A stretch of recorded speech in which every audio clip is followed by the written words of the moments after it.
It was almost midnight when the rain began to fall, sharp, cold streaks slicing through the dim glow of city streetlights. Nathan Cole gripped the steering wheel of his old sedan, the windshield wipers fighting a losing battle against the downpour.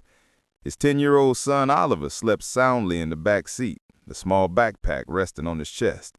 They were heading home from Nathan's second job, cleaning offices at night to make ends meet.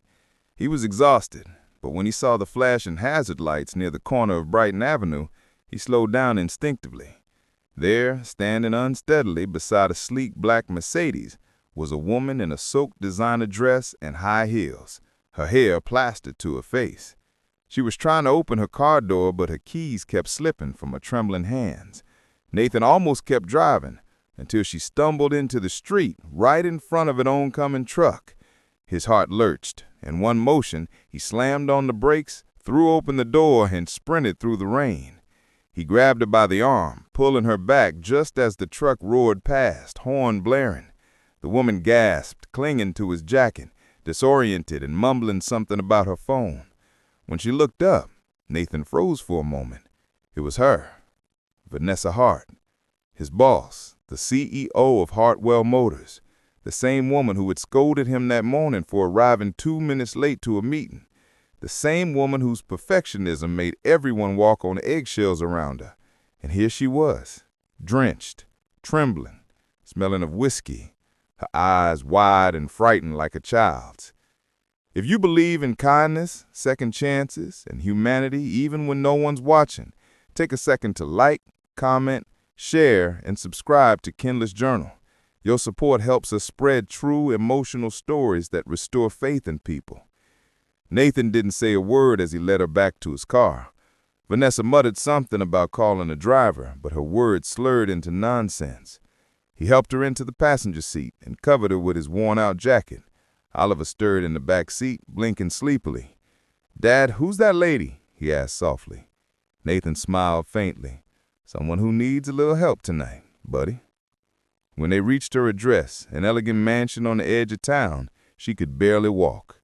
Nathan carried her umbrella, guiding her carefully up the marble steps. Her eyes were glassy but grateful. "You shouldn't have," she murmured before collapsing onto the couch. He turned off the lights, made sure she was safe, and quietly left. He didn't expect her to remember. People like Vanessa lived in another world, where kindness was a press release, not a way of life.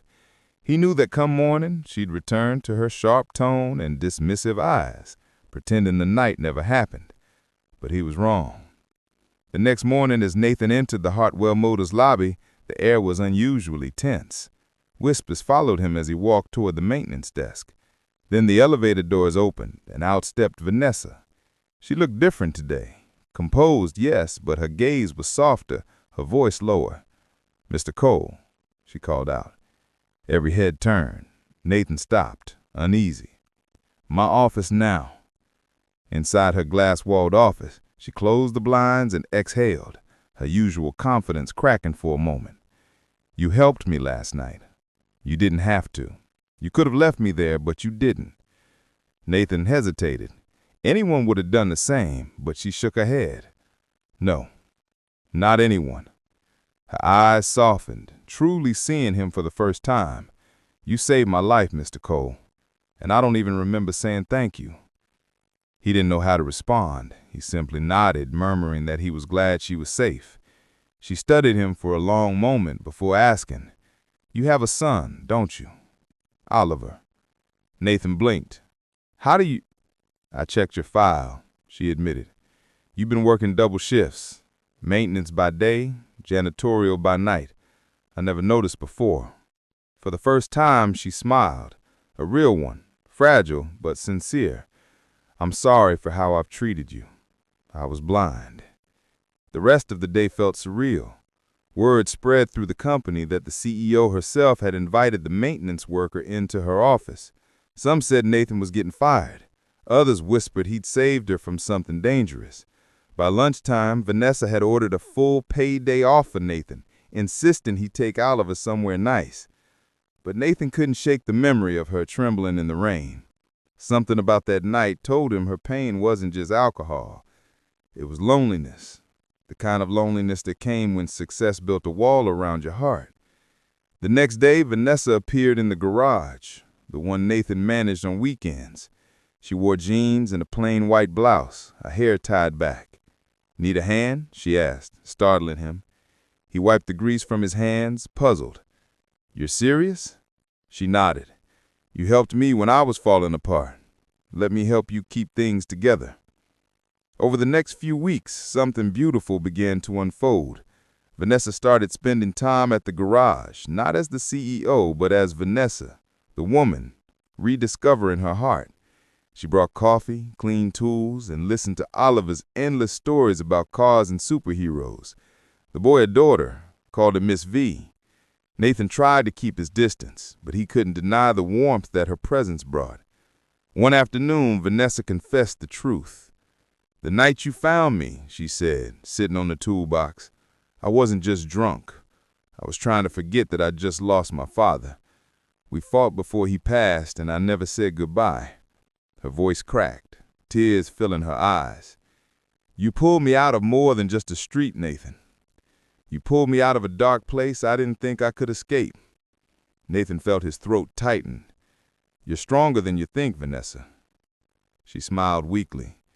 "No, I just met someone who reminded me what strength really looks like." Their connection deepened with each passing day. Vanessa found joy in small things again. The smell of engine oil, Oliver's laughter, Nathan's quiet jokes. She began using company funds to start a program called Hartwell Hearts, offering single parents job flexibility and scholarships for their children. When she announced it, she credited a man who believed in kindness when no one was watching. That man, standing in the back of the hall, tried not to cry, but life, as always, wasn't done testing him. A week later, Nathan was offered a position in another city. Better pay, better hours.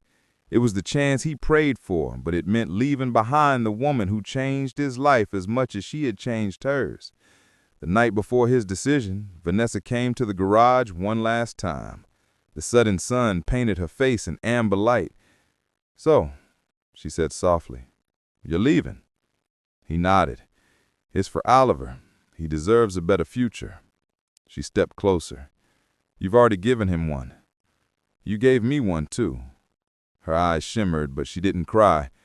"Promise me something, Nathan. Don't ever stop being who you are. The man who saves people even when they don't deserve it." He wanted to speak, to say the words that burned inside him, but instead he just smiled and said, "Take care of yourself, Miss V." As he drove away the next morning, Oliver looked out the window and waved. Vanessa stood outside the garage holding the same umbrella Nathan had used that rainy night. She didn't move until his car disappeared from sight. Months later, a letter arrived at Nathan's new home. Inside was a photo. Vanessa and a group of employees standing beneath a new sign that read, "The Cole Initiative," because kindness saves more than just lives. Below it, in Vanessa's handwriting, "You didn't just save me that night. You changed who I am. Thank you for not pretending to forget." Nathan held the letter for a long time, then placed it beside Oliver's drawing on the fridge, a picture of their old garage, the words, "Second chances start here," written in a child's scrawl. He smiled, tears glistening in his tired eyes. Sometimes fate doesn't need grand gestures, just a quiet act of kindness on a rainy night that changes everything. If this story touched your heart, please like, share, and subscribe to MS Stories. Every click helps us spread true emotional stories that restore faith in people. Special request, comment below, "I believe in second chances," if you think kindness still has the power to change lives.